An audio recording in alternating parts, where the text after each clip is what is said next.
Napakaigsi ng buhay dito sa mundo na dapat ang mga tao ay talagang mapayapa, tahimik, at ang pamilya laging gusto mong uwian. Pero may mga tao naman na ang gusto takasan ng pamilya nila dahil kuminsan dalang-dala, hirap na hirap sa pakikitungo. Part ng atin pong serye ng pag-aaral ng How to Have Peace in the Family. Ang ating pag-aaral ngayong gabi, pinamagatan nating Stop Abusing Family Members. Salamat Panginoon dahil kami maaaring tumunghay sa iyong salita at humango ng mga pwede naming gawing pamantayan sa buhay. We thank you, Father, that because of your word, we can have standards by which we can live and we will interact with people, especially our family members.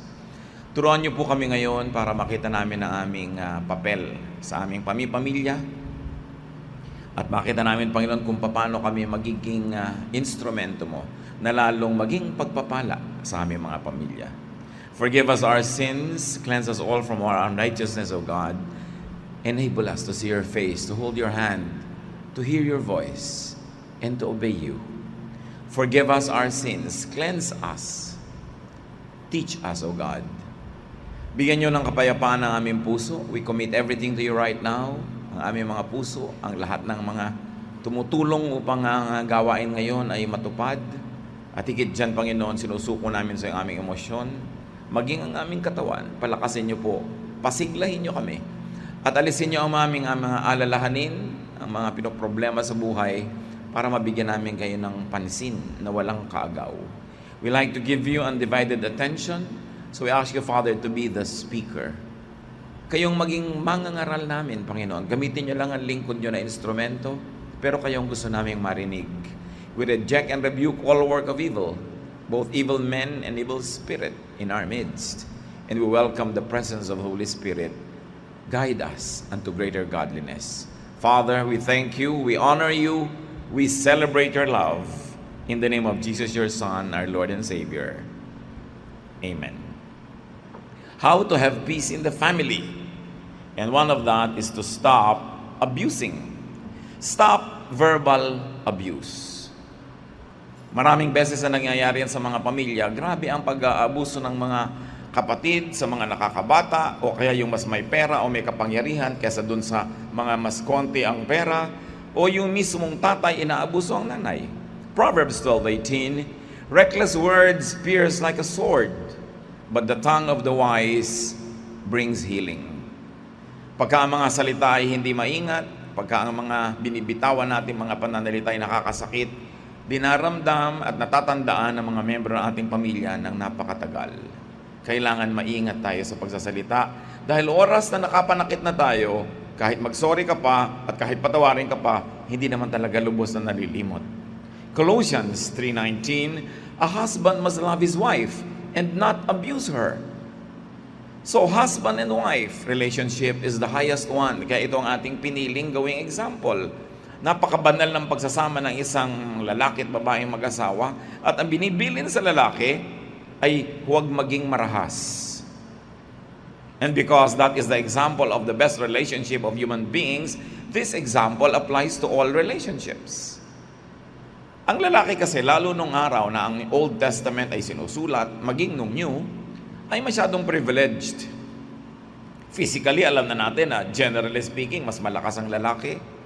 Pagkatapos ng araw pa, siya ang may hanap buhay, siya ang may rank, siya ang kinikilala, siya ang merong legal personality. Kaya ang bilin, do not be harsh with your wife. Hindi ginagamit ang lakas sa pamilya para mang-api, para mangkawawa. We should stop abusing family members, and not only verbal, but we must stop physical abuse. Luke 12:45-46, but suppose the servant says to himself, my master is taking a long time in coming, and he then begins to beat the men servants and maid servants, and to eat and drink and get drunk. The master of that servant will come on a day when he does not expect him, and at an hour he is not aware of. He will cut him to pieces and assign him a place with the unbelievers. Yung example na ibinigay sa atin, servant pa lang na umaabuso sa hindi naman niya kaano-ano, kapwa lang niya servant, ay paparusahan. Yun pa bang tatay na umaabuso sa anak? Husband na umaabuso sa wife or wife who abuses the husband dahil may ganun din. Yun pa kaya na kuya na nangaabuso ng mga kapatid o ate na ginagawa yun. Malaki ang pananagutan natin not to abuse. Ang ipinapahiram sa ating kapangyarihan ng Diyos ay malinaw na pahiram, hindi sa atin. At dahil hinihiram natin yun, we are responsible to the one who lends it to us. Meron tayong pananagutan. Iginagalang ang dangal ng kapwa. That's why you don't abuse them verbally and you don't abuse them physically. 1 Corinthians 6:19-20, you surely know that your body is a temple where the Holy Spirit lives. The Spirit is in you and is a gift from God.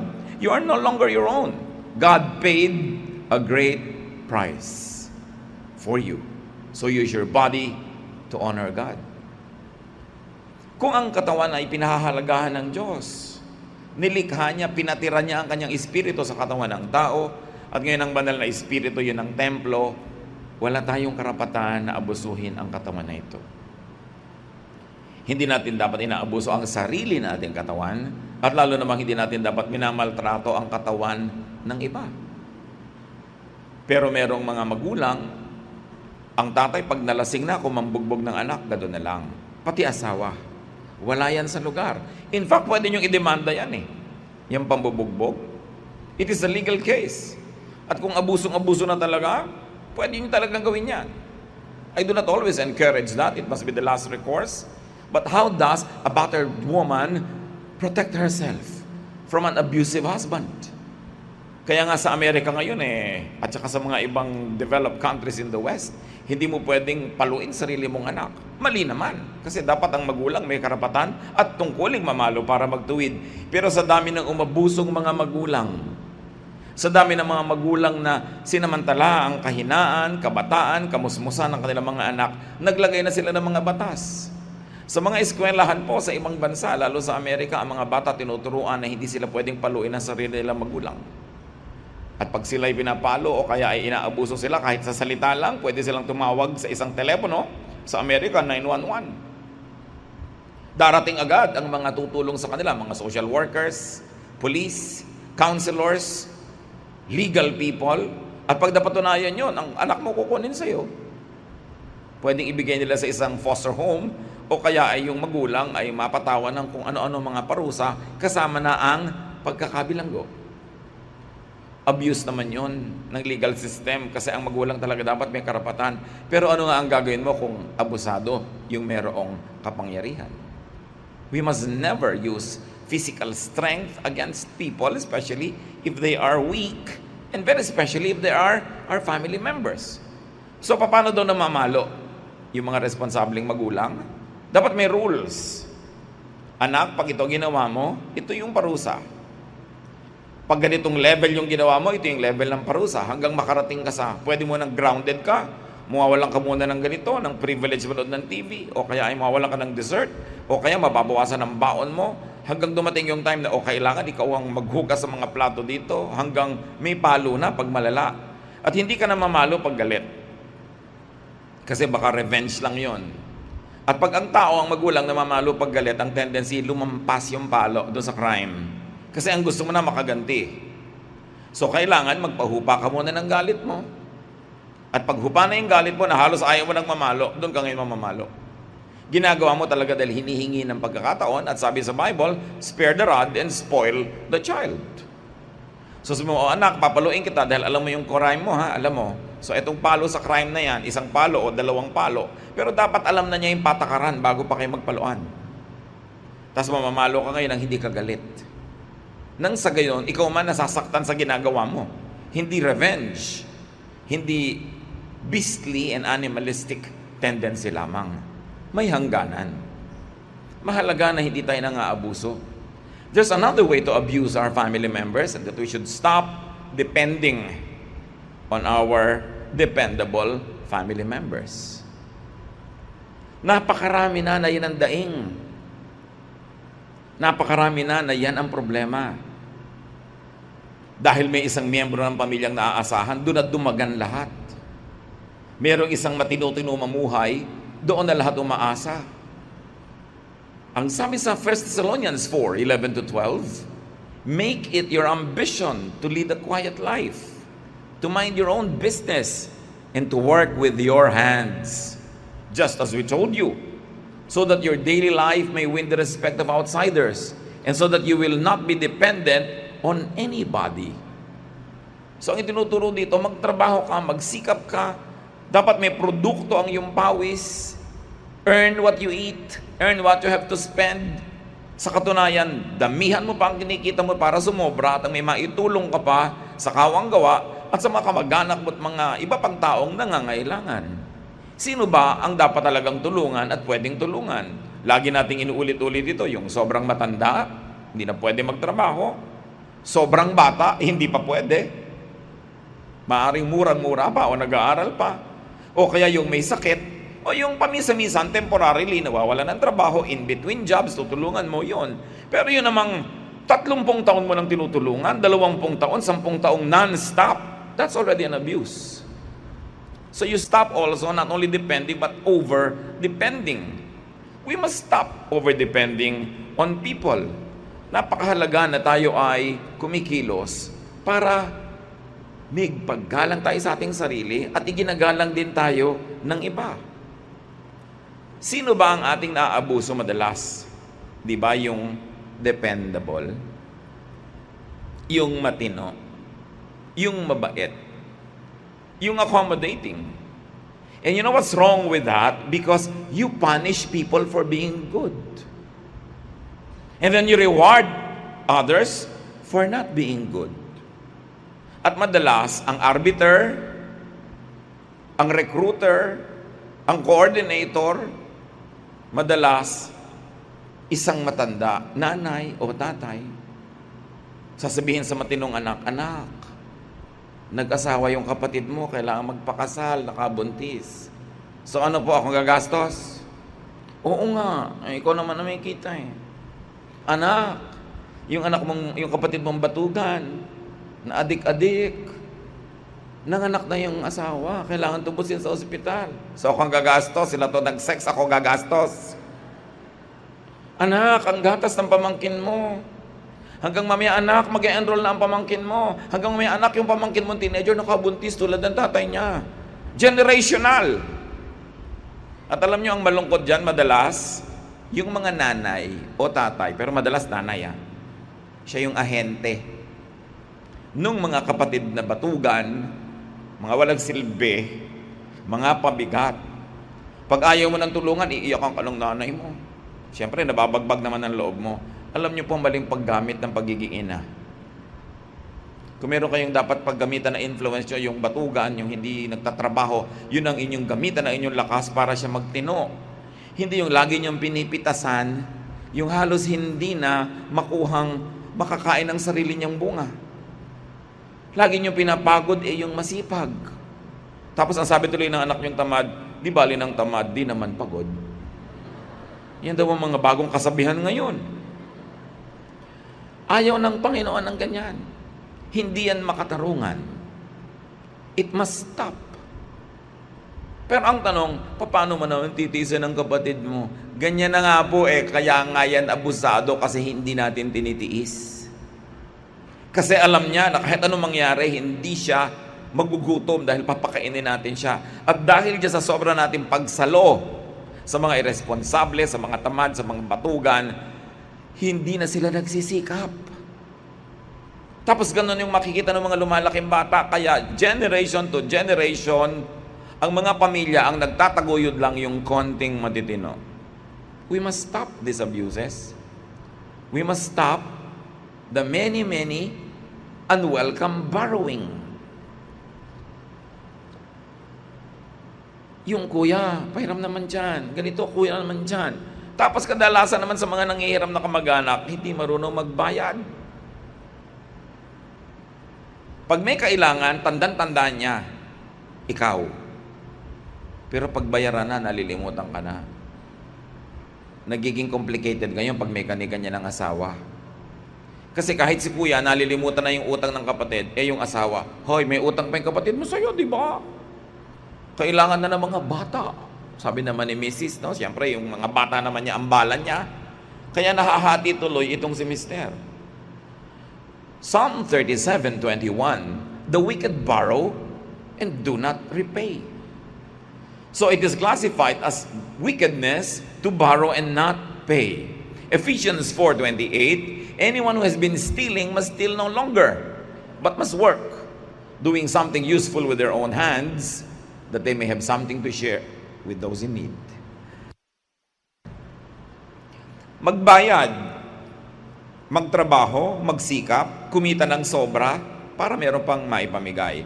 Ang tunay na success, yung naiahon mo ang iyong sarili mula sa tagatanggap, tagahingi, tagautang sa level 1, hindi ka na kailangan manghingi, hindi ka na kailangan mangutang kasi self-sufficient ka na. And then level 2, kumikita ka ng sobra o kahit hindi man sobrang sobra, nakakapagtiis ka na at nakakapagtiyaga para makapagbigay ka naman. Na-reverse mula sa tagatanggap hanggang tagabigay.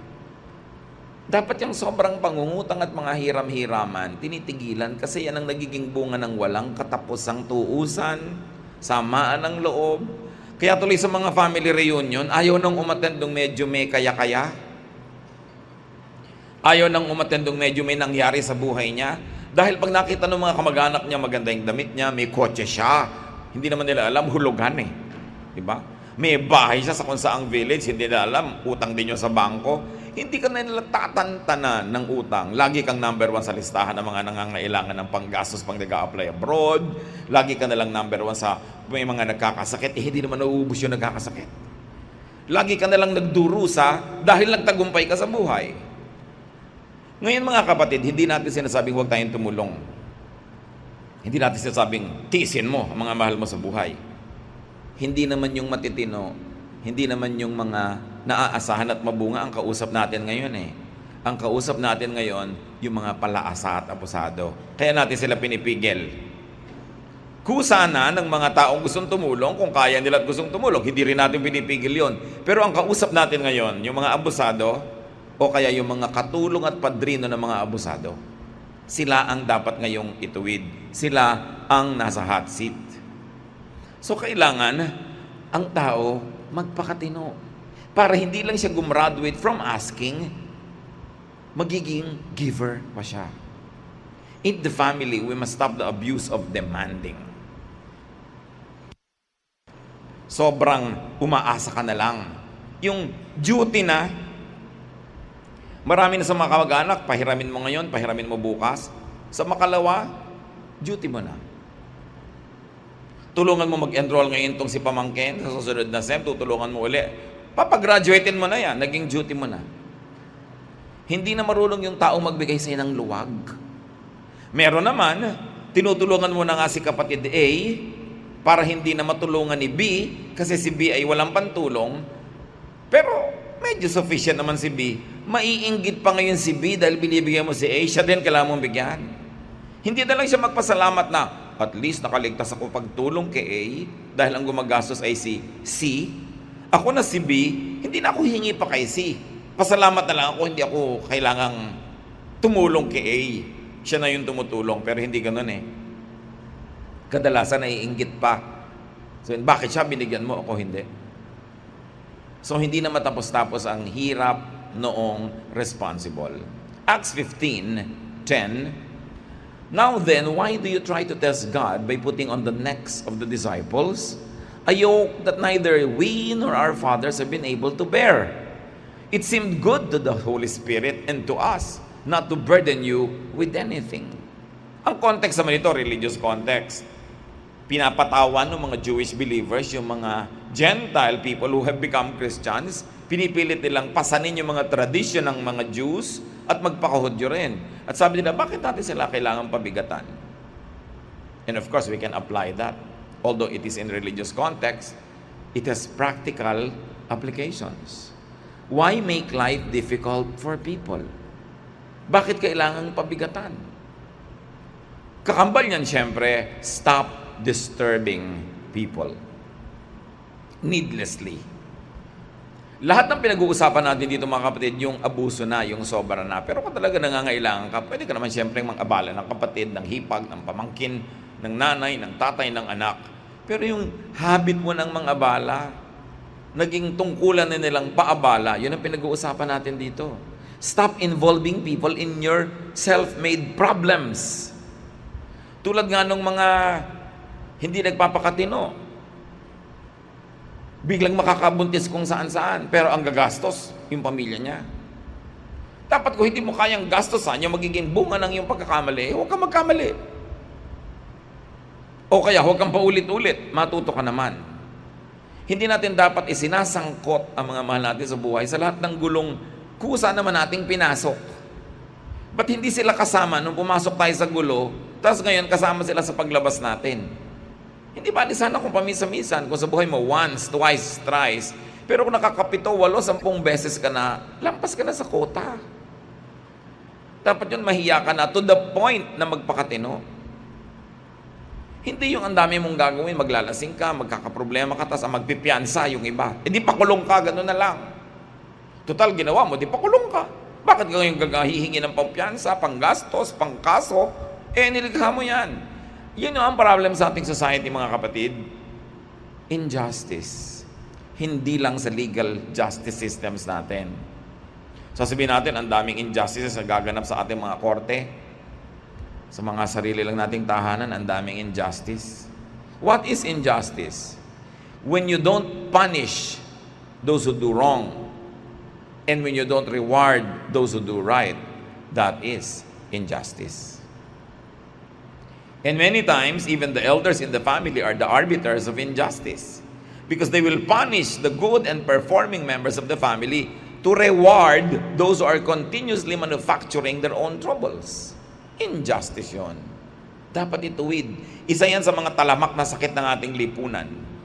Yung sobrang close family ties. Yung iba naman, kaya lang nakikiklose kasi nang mamolest siya. Kaya nanununto ng mga kamag-anak. Kasi, mayor na pala yung pinsan natin sa ganon, tuntunin natin. Yung ganon, laging may gustong mapakinabang. Pag wala kayong kontribusyon sa pag-asenso ng isang kamag-anak, wala rin kayong right na pumitas-pitas ng bunga niya. Iba na kung kusa niyang ibinibigay. At tinuturuan naman natin ang mga taong mabunga, successful, maluwag sa buhay, na kusang tumulong. That is good and that is godly. Pero ang kausap nga natin ngayon yung umaabuso eh. At dapat nating intayin na pagkusaan tayong bigyan. Maraming mga tao, bahagya ka nang nakagawa ng konting karangalan sa iyong sarili. Hirap na hirap ka halimbawa na maging teacher, pumasa sa exam, maging teacher. Hirap na hirap ka na maging respectable person. Tapos meron ka isang pinsan na biglang magra-run in politics. Nang ugali niya hindi naman maganda, lasenggo dito at lasenggo doon, babaero dito at babaero doon. Pagkatapos yung konting dangal na naipon mo sa iyong pangalan, gusto kanyang gawing campaign manager para yung naipon mong goodwill, malustay niya para sa kanyang political career. Hindi na niya iniisip na ang tagal-tagal naman bago ka nagawa ng konting pangalan, ipapagasgas mo pa sa mga kamag-anak mo na di naman karapat-dapat dahil yung personal behavior nila hindi naman marangal. And yet that happens. Gaano karaming mga nakita ko na antitinong mga babaeng teacher, talagang pinipilit nilang maging kagalang-galang at kagalang-galang naman. Pero eto na si asawa, malalasing. Nag-aantay sa gate ng school.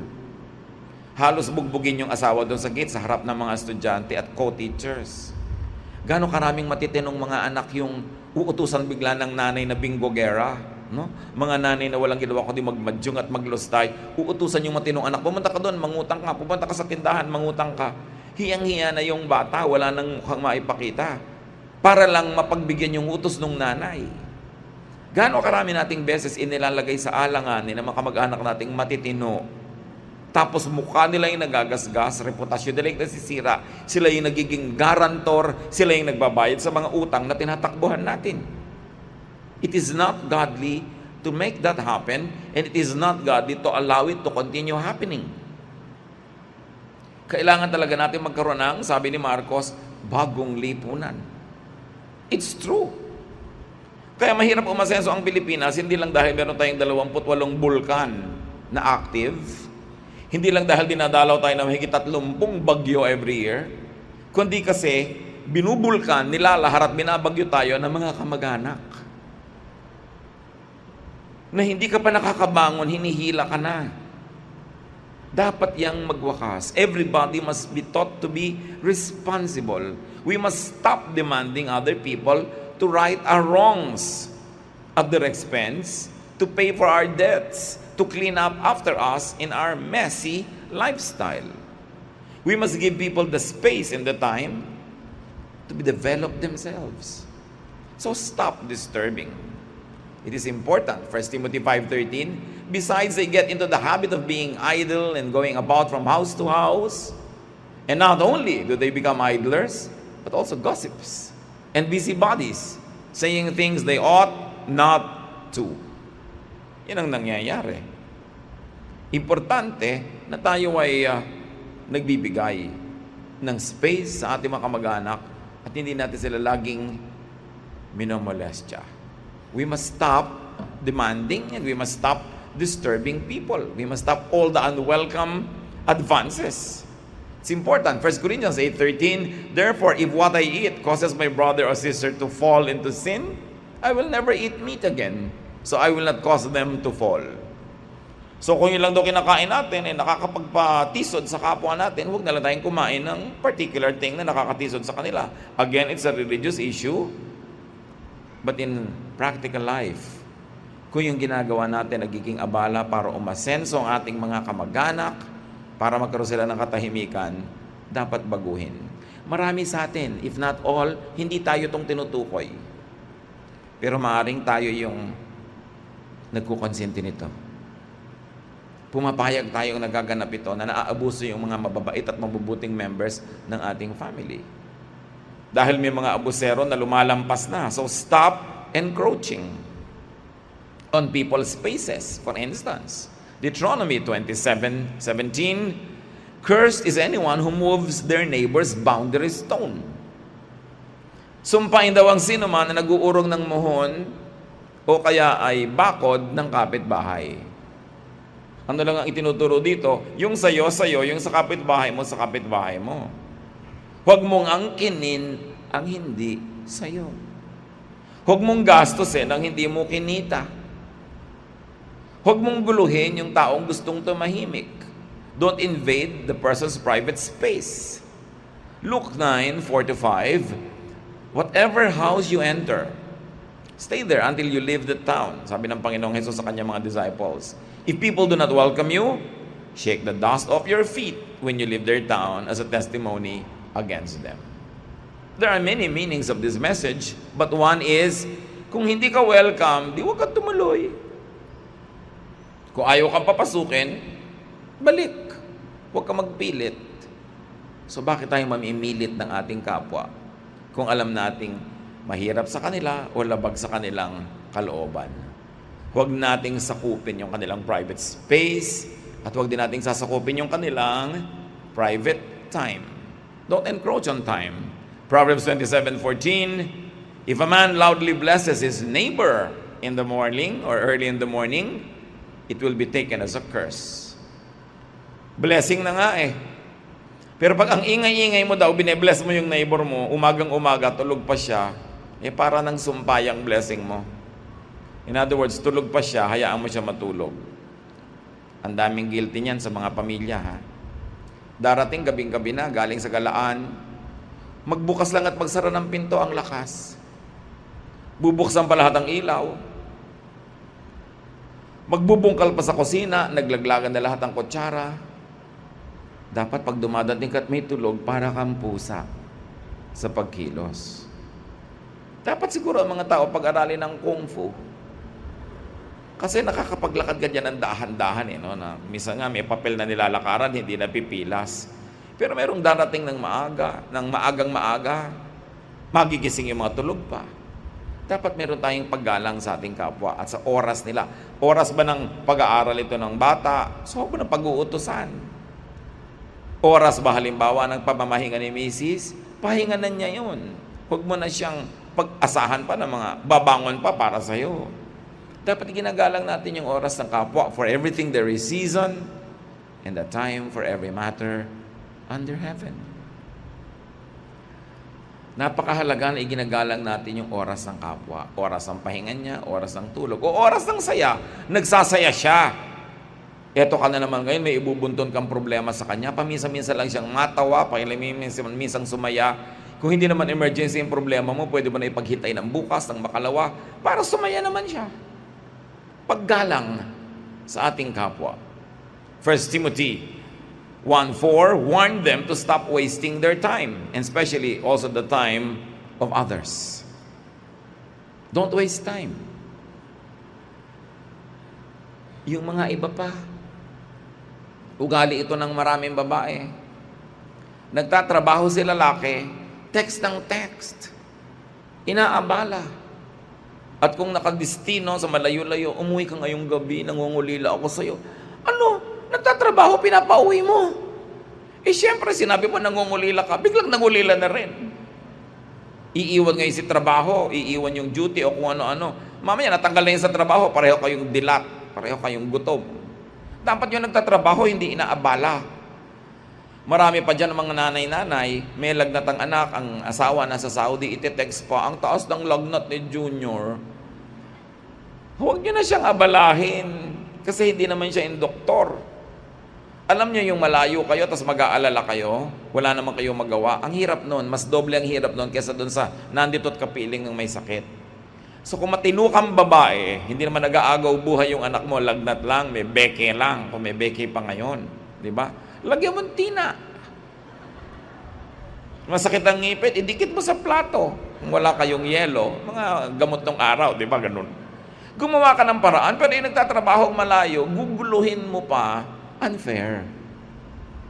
Kaya mo nakikita mo dun yung matinong member ng family, hindi niya ginugulo yung member niya sa mga bagay na sana ginulo mo, pero yung pagkakagulo niya may diretsong contribution sa solution ng problem. Pero kung wala, sarilinin mo na lang muna. Respect the space, respect the distance, respect the time. Ang dami pa niyan, pero ang underline lang niyan, stop abusing. Do not teach. Do not model. Do not tolerate abusive behavior. Yung mga bata, kaya paglaki abusive kasi yun ang nakitang ugali ng magulang o ng kapatid. So dapat ngayon mga kapatid, ang iniisip na natin yung next generation. Mga tatay, pinapanood kayo ng mga anak nyo. Show responsive and responsibility. Being responsive and being responsible, yan ang pinakaganda yung maipamana. Hindi yung nakikita nila na tunganga ka, wala ka namang ginagawa, yung asawa mong galing sa trabaho, siya pa yung magtitimpla ng kape. Isang taong ka lang jobless. Siguro naman dapat ikaw na yung magtimpla. Konsiderasyon kay babaeng kumikilos. Dapat di tayo nag-a-abuse. Tapos yung role ng babae at lalaki, yung babae ang nag-aabot ng kape, nagtitimpla, ito si medyas, ito si tuwalya, nakalinya lahat. Uso lang yun nung araw na ang babae full-time housewife. Pero pag ang asawa niyong babae, nagtatrabaho rin tulad yun sa labas ng bahay, dapat share na kayo ng trabaho sa loob. Isipin naman yung babae, kawawa naman.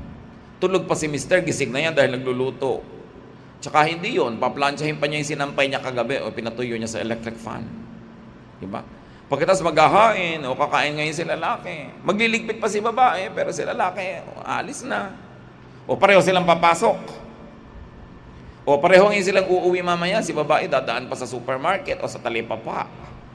Maghihinain pa ng isda, magluluto pa ng hapunan, habang si lalaki nanonood ng TV, hindi pa ba luto? Hindi pa, kasi hindi ka tumutulong eh. No? Pagkatapos maghahain ngayon si babae habang nagbababad ng damit sa palangganan niya. Dahil mamaya kukusot-kusotin pa niya yun di ba? Pagkatapos ngayon pinakain na si lalaki, magliligpit si babae, nakahiga na si lalaki, darling, may isa ka pang duty sa akin. Di ba? Naligo ka na ba? Ang gusto pa niya, amoy sabon ka. Siyempre, by then, amoy suka ka na nun dahil pagod na pagod ka na. Be fair. Kung naka full time sa bahay, dapat pa rin ng tulungan dahil alam nyo, yung mga detail ng housework, mas mahirap gawin kaysa sa isang bagay na ginagawa mo lang sa job description mo sa office. Kaya nga marami nagre-reklamo, sasabihin pa ng lalaki, sinusuplayan kita, pinapakain kita. O sige, huwag mo ako supplyan, huwag ako pakainin. Sisingilan na lang kita sa lahat ng trabaho ko dito sa bahay. Nag-repair ako kanina ng mga gripo, tubero fee. Diba? Sinundo ko yung mga anak mo, yaya fee. Diba? Naglaba ako, labada fee. Nagbayad ako ng kuryente, ng telepono, ng ganyan-ganyan. Administrative fee. Tapos ganyan, hihilata na ako, whore fee. Yun ang mahal. Diba? Sigurado kulang pa yung sweldo niya eh. Kaya huwag niyo sasabing dependent yung wife. Hindi dependent yung wife. Yung husband and wife, tulungan yan. Nagbabago na ang panahon. Wala na tayo sa kuweba. Wala na tayo sa dark ages. Dapat baguhin din ang habits. Para fair. Para mabait. Para lahat masaya. So Proverbs 19:18, correct your children before it's too late. If you don't punish them, you are destroying them. So kailangan ng bata tinutuwid, pinapakitaan ng magandang halimbawa. So help people to stop abusing. Inspire people to be self-reliant and fruitful. Let the family be happy. All members, especially the good members. Remember, stop punishing the good members and stop rewarding those that are not good. Ama namin, salamat sa mga paalala nyo. Kumisan, masakit marinig kung mga ganito mga salita, lalo kung kami yung tinatamaan. But that's your word, O God. It's like a double-edged sword that cuts through bone and through tissue. Teach us to value the wisdom in the Bible and teach us to apply them in our daily lives. Suriin niyo po kami ngayon. Kami ba yung inaabuso? Turuan niyo kami, Panginoon, na sa inyo kumuha ng lakas. Pagpalain niyo po yung mga inaabuso, Panginoon, na lalo pang maging mabunga para may matira naman sa kanila. At turuan niyo rin sila kung paano i-handle ang ganito mga situation. But above all, thank you that there are family members that are fruitful, that are productive, and are kind. Pinapasalamatan namin kayo sa ganung mga kamag-anak namin, kapatid, magulang, na mabunga, na pagkakatiwalaan, nasasandalan, na aasahan. I-bless niyo po, very especially, ang ganito mga tao. Suriin niyo rin kami kung kami naman yung umaasa ng hindi naman dapat, kung kami umaabuso na, maging pagtutuwid sa amin, Panginoon, ng mga salitang ito. Turuan niyo po kaming magbago. Turuan niyo kaming gawin ang tama para ituwid ang aming mga buhay.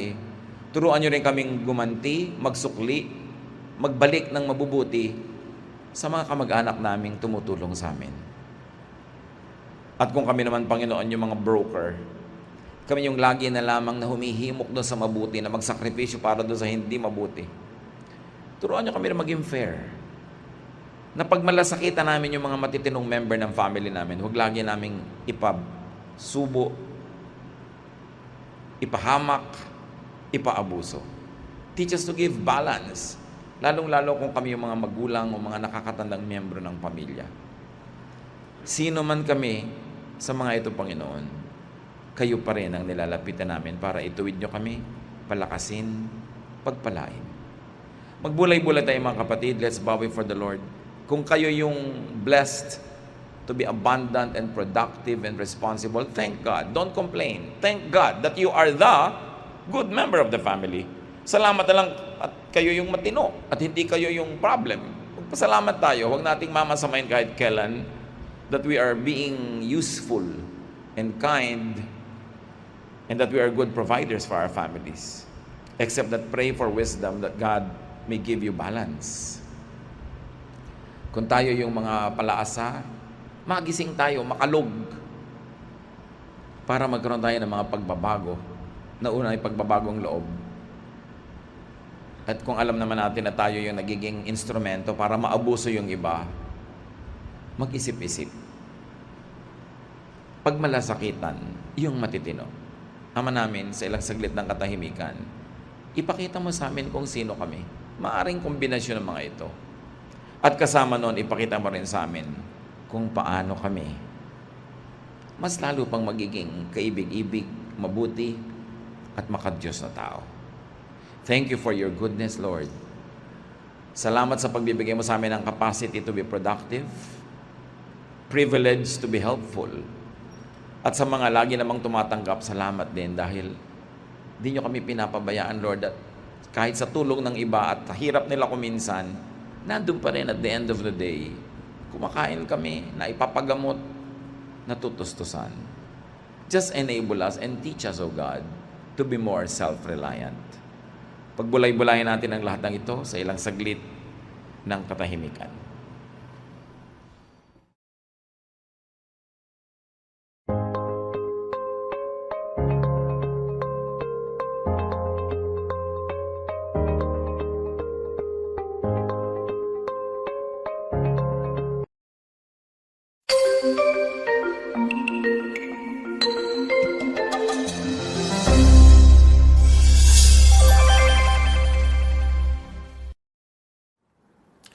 Is it really possible to know God? Napakataas bang ambisyon o reachable dream to know God? For mere mortals like us, mga taong likha lang niya, how can a mere creation really know the Creator? Pero kahit pa, kung hanggang saan lang makarating ang ating pagtatangka, ang pagsusumikap na makilala ang Diyos, maganda pa rin na simulan yung journey na yon, yung project na yon, saan man tayo makarating at madala ng ating paghahanap, pagkilala, siguradong blessing yon. Ang pamagat ng ating pag-aaral, how to know God. First, know that God is above and beyond all creation. Persons, families, tribes, and nations. Na ang Diyos ay higit na mataas kanino mang tao, pamilya, tribo o bansa, kahit anong bansa pa na nagsasabing kilala nila ang Diyos. First, know that God is above and beyond all created things, including religious scriptures, literature, and doctrines. Religious practices, groups, sects, denominations, religions.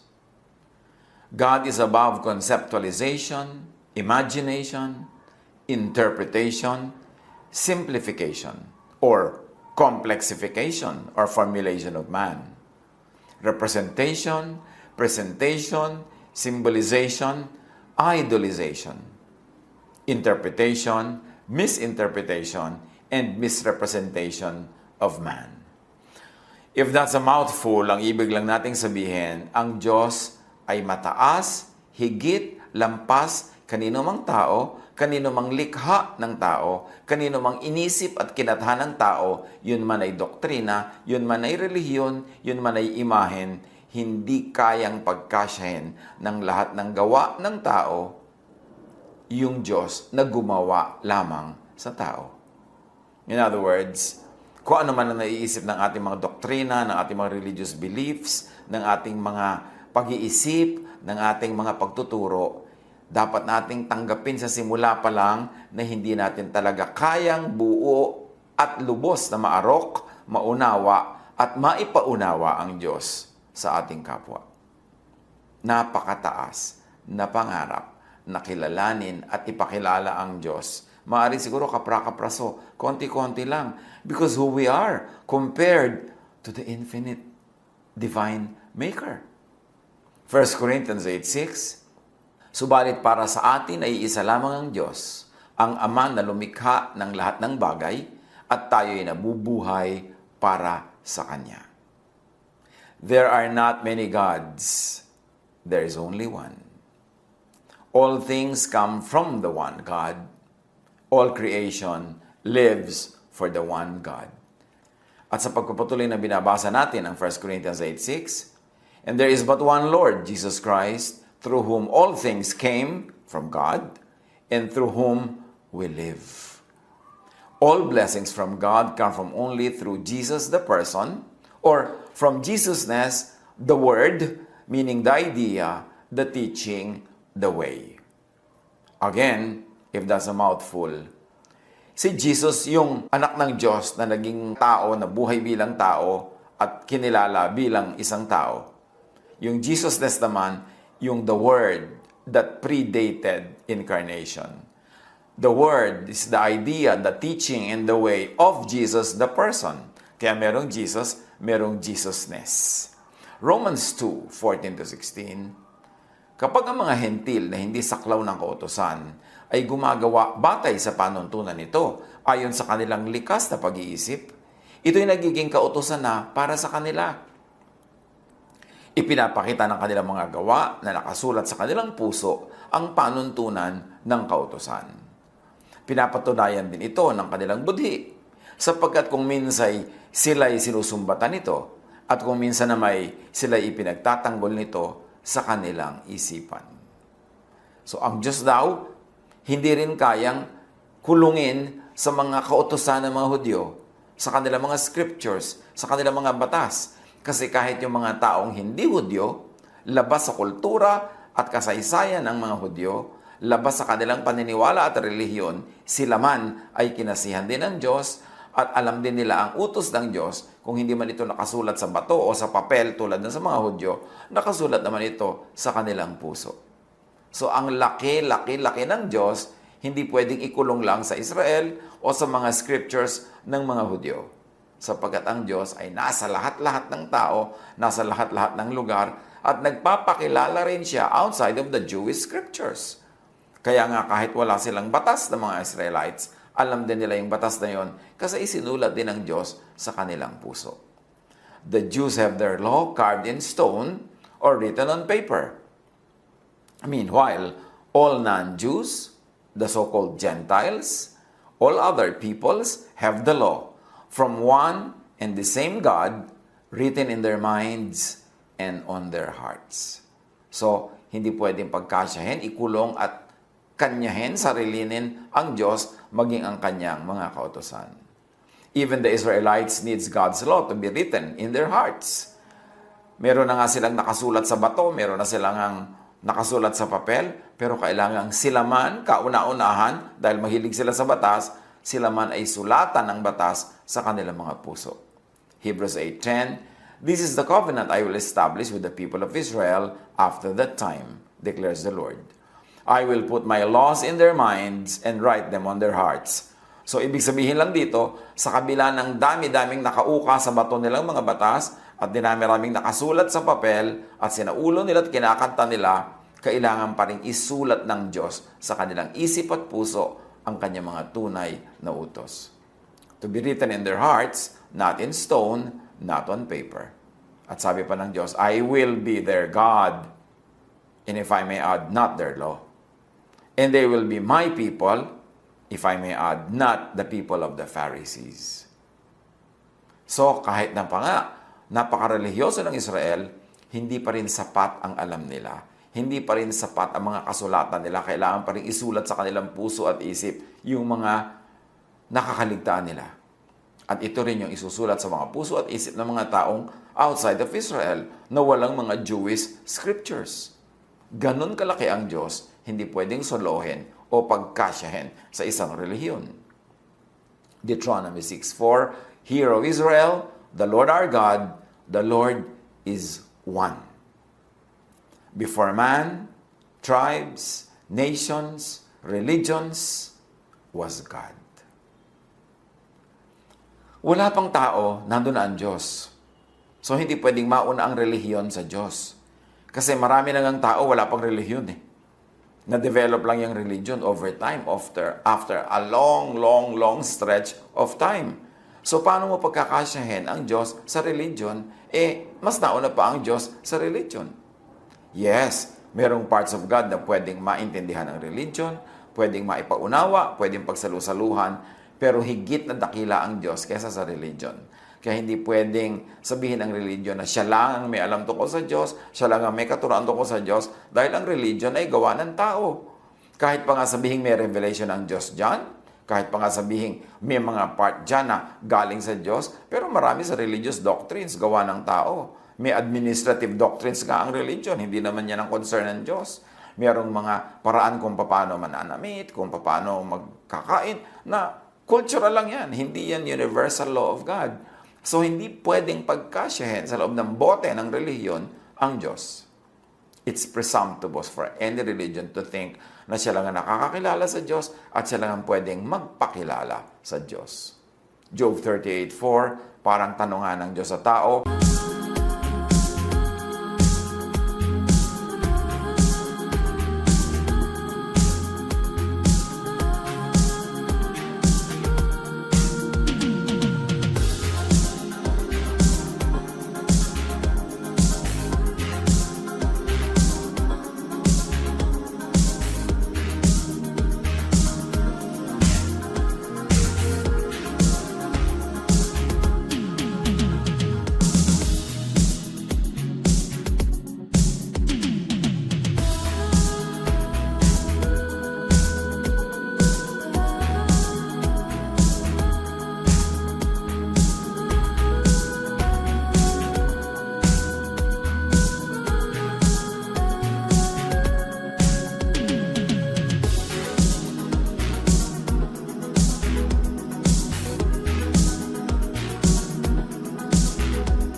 were you when I laid the earth's foundation? Tell me if you understand. So nauna na nga ang Diyos kesa sa mga tao, tapos ang tayo ngayon, ang yabang-yabang, parang kilalang-kilala niya ang Diyos, at siya pa ang nagsasabi kung ano ang gusto ng Diyos, kung ano ang kalooban ng Diyos, sine-second guess pa niya ang Diyos. Before man, tribes, nations, religion was Jesus and Jesusness. Ang pinagkaiba ng Jesus at Jesusness, si Jesus yung Jesusness na naging tao, idea na naging tao, word that became flesh, word that was incarnated as man. Siya yung Jesus. Pero yung na-incarnate na idea in Jesus, yun yung Jesusness. Bagamat yung pangalan Jesus, syempre, huli yun. Nauna yung idea ng word, which we call Jesusness, as back projection of the name of Jesus. Pero kung chronologically, syempre, nauna yung word, nauna yung Jesusness, kesa doon sa Jesus. Pero binaback pedal nga natin yung pangalan para lang for reference. So, ang Jesus, yung tao, Jesusness, yung ideya ng tao, na yun, yung katuruan niya, yung essence niya, yun yung Jesusness. Kaya, wala pa yung Jesus na tao, nandun na yung Jesusness. Because in the beginning was the Word. If you're going to equate it with Jesusness, the idea that Jesus stood for, lived for, and lived again for. In the beginning was the Word, and the Word was with God, and the Word was God. So the Word, Jesusness, was there in the beginning before the person, Jesus. Colossians 1:17, He is before all things, and in Him all things hold together. Nauna na si Jesus sa lahat, at siya ang humahawak, naglalakip-lakip sa lahat para umandar ang creation. Colossians 1:16, For in Him all things were created, things in heaven and on earth, visible and invisible, whether thrones or powers or rulers or authorities. All things have been created through Him and for Him. How else do you know God? Know God through some teachings of religion? Yes. Why not? But know God in spite of and beyond, outside the oversimplification, domestication, tailor-suiting, franchising, owning, and self-appropriation of religions. Another mouthful. Pasensya na kayo kasi ganyan talaga ang style ng inyong tito. Pero ang ibig lang nating sabihin, yes, may mapapala ka sa religion, makikilala mo ang Diyos dyan. Pero kilalanin mo rin ang Diyos sa labas ng religion, sa labas ng religious dogma, sa labas ng mga religious limitations. Kasi nga ang religion, as an institution, ay man-made.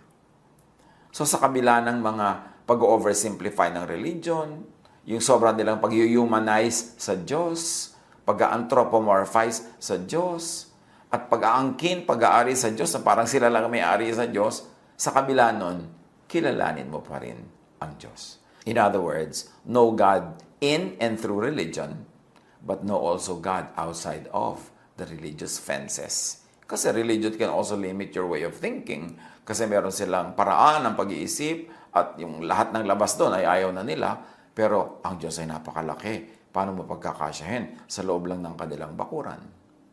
Acts 17:22-24. Tumayo si Pablo sa harap ng kapulungan ng Areopago at nagsalita, Mga taga-Atenas, napapansin kong kayo'y lubos na napakarelihiyoso sa maraming bagay.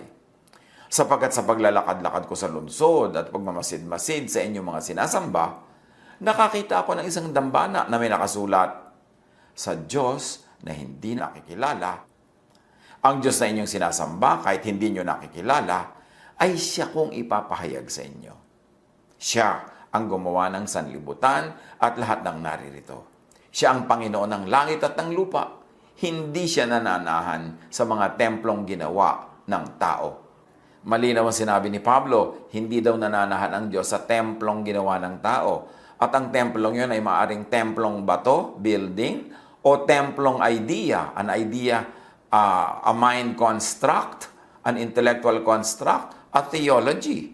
Hindi rin pwedeng manahan ng Diyos at makulong sa loob lamang ng isang theology or theologizing, sa loob ng isang teorya, sa loob ng isang philosophy. Kasi hindi siya pwedeng manahan sa anumang likha ng tao, whether that likha is a material likha or an ideal, a mind construct, an intellectual creation.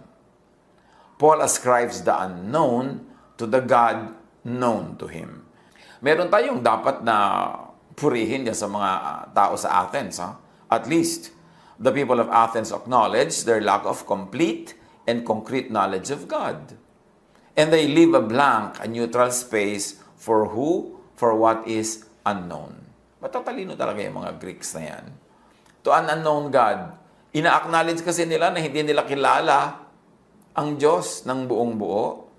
At dahil marami silang mga Diyos sa kanilang pananalig, meron silang kinikilalang hindi nila alam. Ina-acknowledge silang meron pa rin silang hindi kilala, kaya sabi nila to an unknown God. At pag ganun ka mag-isip, may blank space para sa hindi mo alam o hindi mo pa alam, hindi ka malayong matuto. Malapit ka sa pagkakatuto dahil may openness, may space kang iniiwan para sa hindi mo pa alam o kilala. Kesa doon sa mga taong parang kilalang-kilala na nila ang Diyos, alam na nila ang iniisip ng Diyos, alam na nila ang gagawin ng Diyos, at inaangkin na nila na sila na ang makapagsasabi ko ano ang gagawin ng Diyos. Yun ang mahirap matuto. Yung inaangkin nilang alam na nila lahat. Punong-puno na yung utak nila ng kanilang alam, wala nang space para sa hindi pa nila alam at dapat malaman pa lang. Another teaching of Paul, God cannot be housed, domesticated, owned by man, by any group, by Greece, even by Israel or any other nation. Dahil ang revelation ng Diyos is all over the earth. Luke 14:25-27.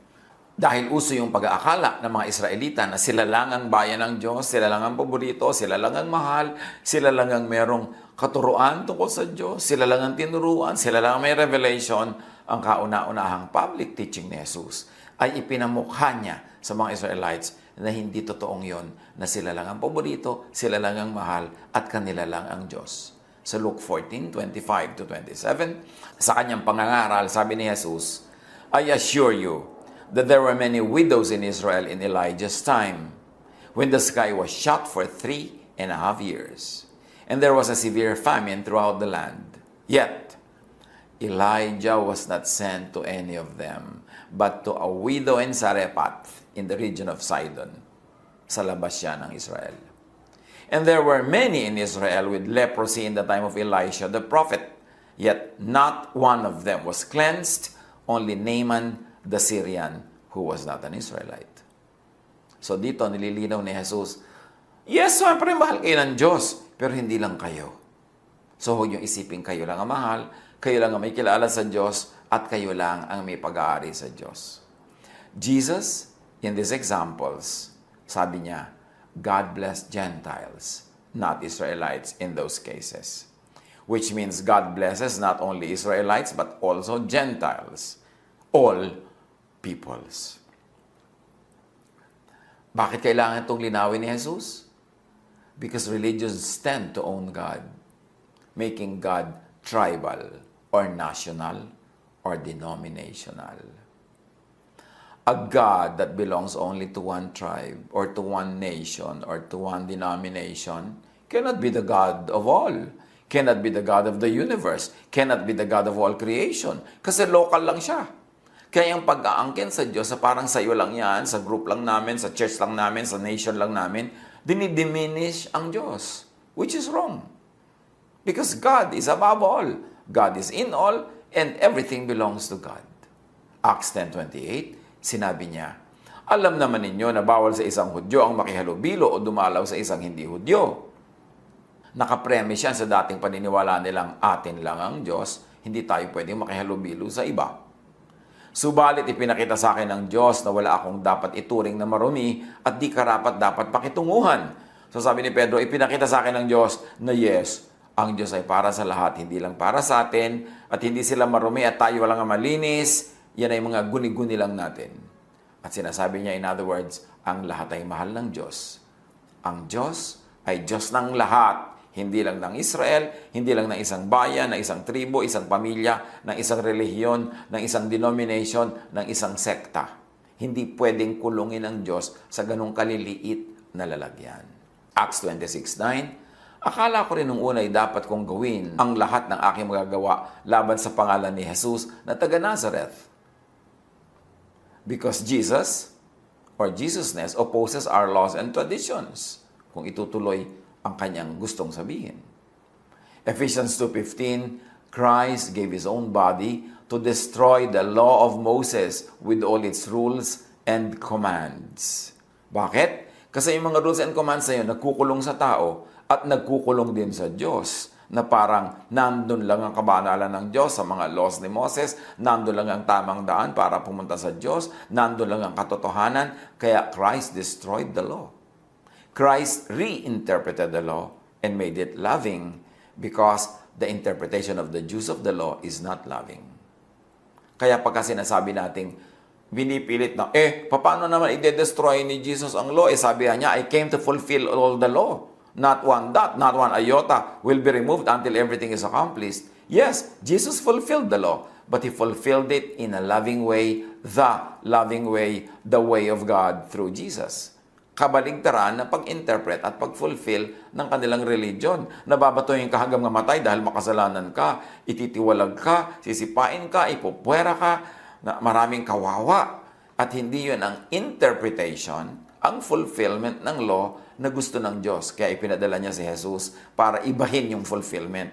So pag sinabi ni Jesus that I came to fulfill the law, it doesn't mean He will fulfill it in the usual way that the Jews were fulfilling it. Dahil magkabaligtad ang kanilang method, magkabaligtad ang kanilang approach. Bakit kailangan linawin ang mga ganito sa pagkilala sa Diyos? Because religious tend to own God, making God tribal or national or denominational. A God who is tribal, partisan, political, denominational is a God of only a select few.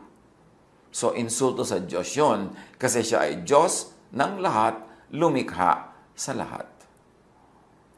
Sa palagay nyo, pag may dalawang team ng basketball na naglalaban, pareho nagpe-pray sila na papanalunin ng Diyos yung isa.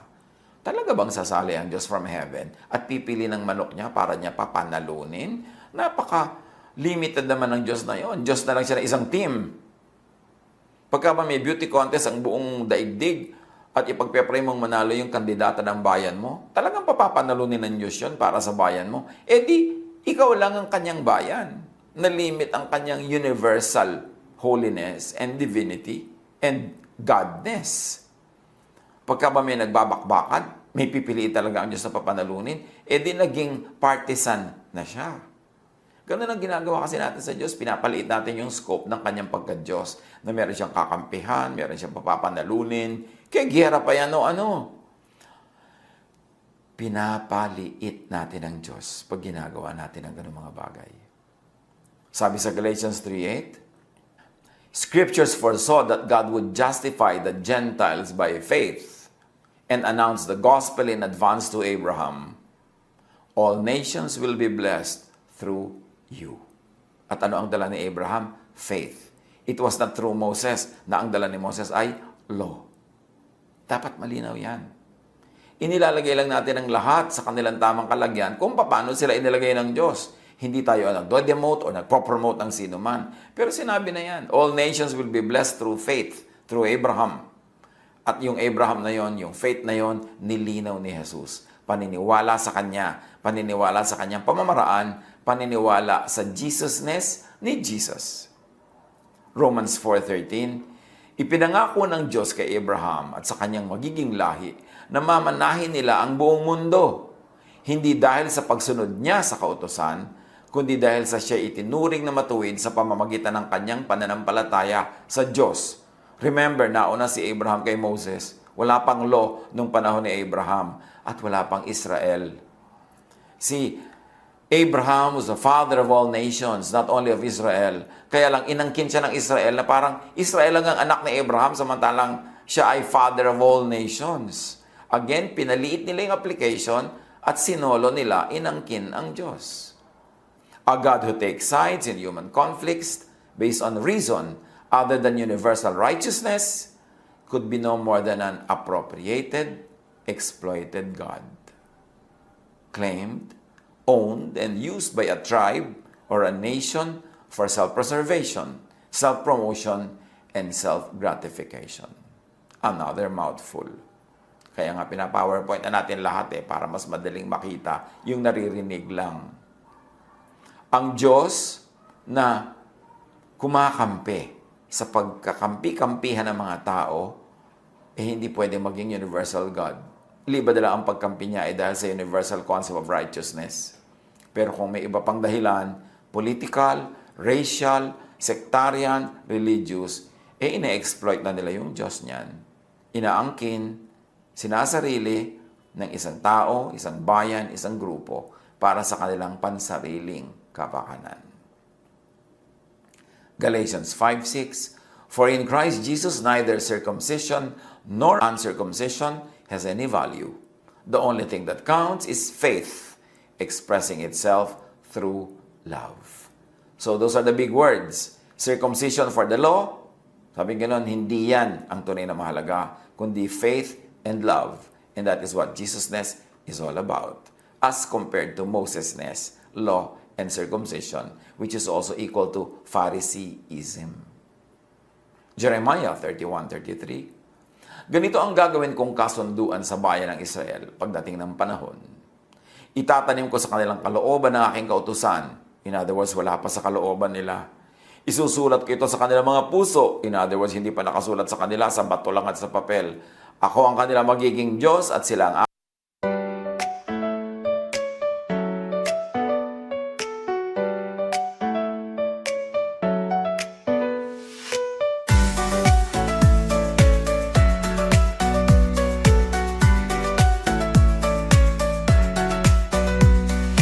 Raindrops falling down my face like tiny tears in a happy chase.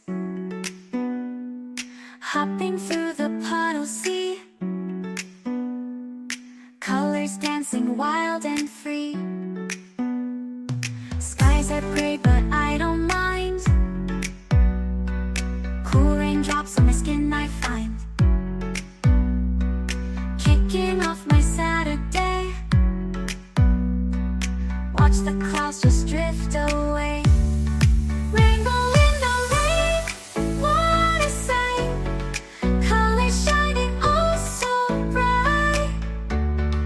Dancing in the streets, so bright. Everything will be alright.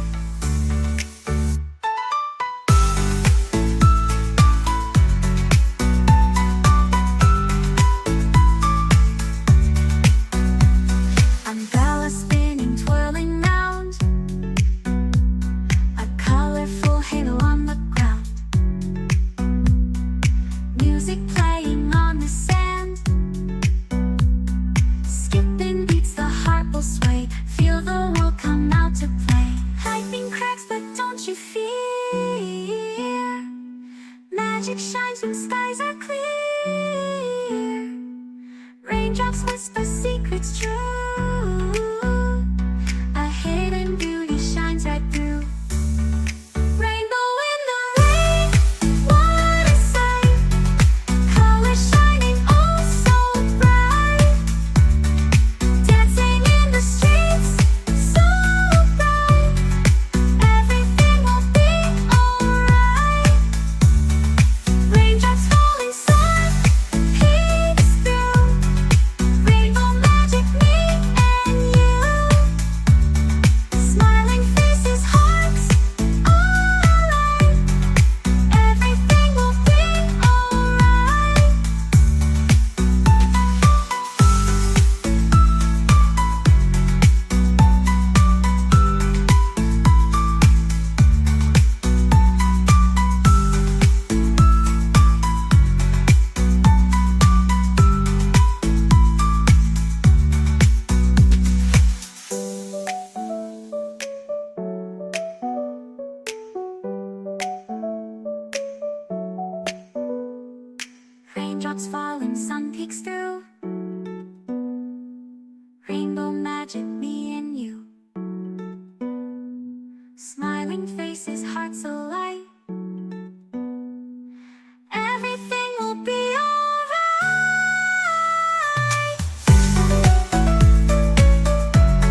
aking magiging bayan.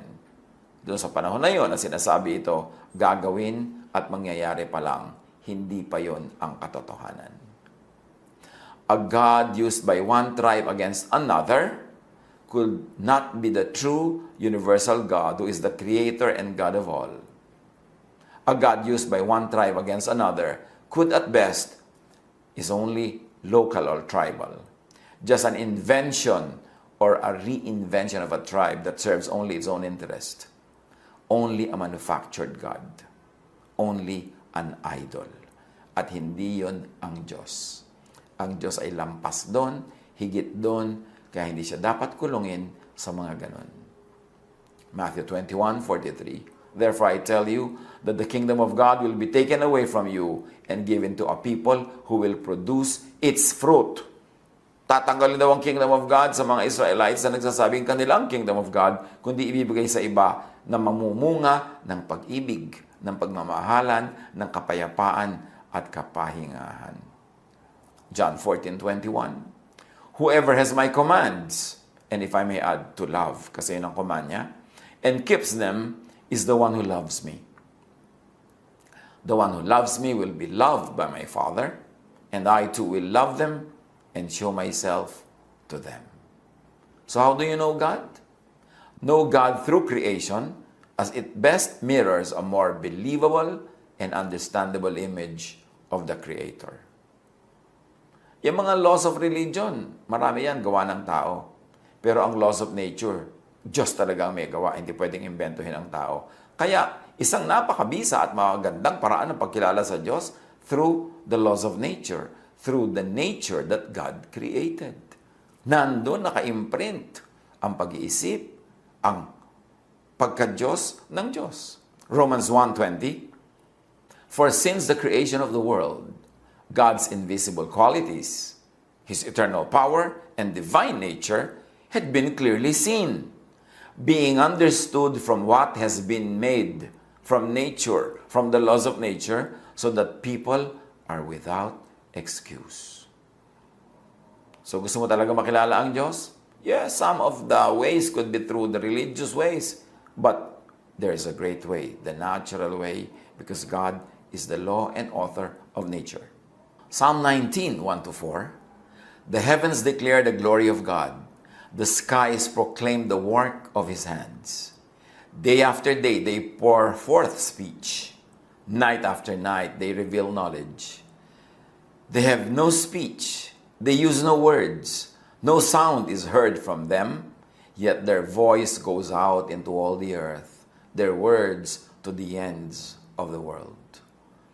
Ang mensahe daw ng kalikasan, ng langit, ng mga bagay-bagay na nilikha ng Diyos ay nagsasalita, nagtuturo, hanggang sa kaduluduluhan ng daigdig. This is God's revelation through nature. Know God through nature, through natural law, through science. Know God also through religious belief, but first know God through God's creation and creative genius, outside of religious dogma. Psalm 104:24. How many are your works, Lord? In wisdom you made them all. The earth is full of your creatures. Marami tayong matututunan, tingnan lang natin ang kapaligiran. Job 38:31-33. Can you bind the chains of the Pleiades? Can you loosen Orion's belt, yung mga heavenly bodies? Can you bring forth the constellations in their seasons, or lead out the bear with its cubs? Do you know the laws of the heavens? Can you set up God's dominion over the earth? The answer is no. Hindi kaya ng taong gawin yung ginawa ng Diyos. So makinig tayo at tingnan natin yung mga nilikha niya kasi nagpapahayag siya ng mensahe sa pamamagitan ng creation. Job 25:2. Dominion and awe belong to God. He establishes order in the heights of heaven. And Amos 4:13. He who forms the mountains, who creates the wind, and who reveals His thoughts to mankind, who turns dawn to darkness and treads on the heights of the earth, the Lord God Almighty is His name. Yes, nakikilala ang Diyos through religion. Pero lalo namang makikilala ang Diyos through science, through natural law. Kasi tiyak na tiyak tayo na siya ang may likha nun. Science could be God's last and most truthful prophet. Man cannot know and understand the Creator beyond the limits set by how man was designed. But still, man can know and understand the Creator in many and great ways. Marami pang natitirang paraan para makilala natin ang Diyos. Kaya lawakan ang isip, lawakan ang tanaw, buksan ang mata ang isip, buksan ang puso. Huwag ikulong sa dogma, huwag ikulong sa sobrang sentimentality, huwag ikulong sa pagiging very, very conservative.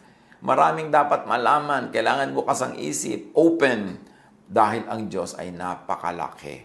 Ang dami pang natitirang dapat nating alamin. Jeremiah 29:13, "You will seek me and find me when you seek me with all your heart." Yes, nakikilala at nakikita ang Diyos through a prayer book, through a hymnal, through scripture. Pero nakikita at nakikilala ng Diyos through a microscope, through a telescope, through scientific theorems and research. There are infinitely many ways to know God. Open your mind and your heart to grow in the knowledge of the divine. And do not mistake knowledge of religion with the knowledge of God. Sometimes they are the same, many times they are not. True knowledge of God is shown by fruits. Matthew 7:16-23. Paano daw natin malalaman kung sino ang tunay na nakakakilala sa Diyos? Nakakaalam ng pamamaraan ng Diyos? By their fruit, you will recognize them, sabi ni Jesus. Every good tree bears good fruit, but a bad tree bears bad fruit. Thus, by their fruit, you will recognize them. So how will you recognize a true lover of God? A true follower of God? The one who loves. Dahil sabi ni Jesus, if you love me, you obey all the law. And the true fruit of spirituality is love. Loving others, loving God, and loving yourself. 1 John 4:7-8. Everyone who loves has been born of God and knows God. Whoever does not love does not know God, because God is love. Pag hindi loving, kind, and nourishing, hindi mapagpalaya, hindi nagpapalaya, ibig sabihin, hindi kilala ang Diyos. Hindi kilala si Jesus. More knowledge of God means more Jesusness, which means more love, more peace, more rest. Yan ang dahilan sa pagsisikap nating makilala ang Diyos para maging kawangis tayo ni Jesus. Bakit natin siya gustong makita? Para masundan natin ang kanyang imahen at maging ganun din tayo. Para maging loving din tayo. Caring, forgiving. Para magbibigay din tayo sa tao ng rest, ng peace. Yun ang tunay na pagkakilala sa Diyos. Hindi yung tambak-tambak ang alam na doktrina, tambak-tambak ang alam na verses, ang dami-daming pinag-aralan, ang taas-taas ang ranggo, pero hindi loving. Pag nagtuturo, hindi peace ang bunga, hindi rest, kundi trouble, guilt, fear. Kaya kailangan makilala ang Diyos through Jesus. Because those who know Jesus will be rested, will be at peace, and will be loving. Yun ang tunay at patunay na nakikilala ang Diyos. Yung bunga. At ang bungang ito ay pag-ibig, kapayapaan, katahimikan. Huwag tayong malibang sa religion. Kasi maraming alam, maraming tao, marami ang alam nila na religious doctrines, religious teachings, religious verses, pero hindi loving. Pero marami naman, walang ganung mga alam, pero very loving, so sino doon ang tunay na nakakakilala sa Diyos? Pag-isipan, pag-aralan, para umasenso, lumalim, lumawak ang tunay na paglago natin sa Panginoon. Hindi yung paglago ng karunungan lang, kundi paglaki ng ating puso at maraming magkasya para mahalin, tanggapin at arugain. God bless us all.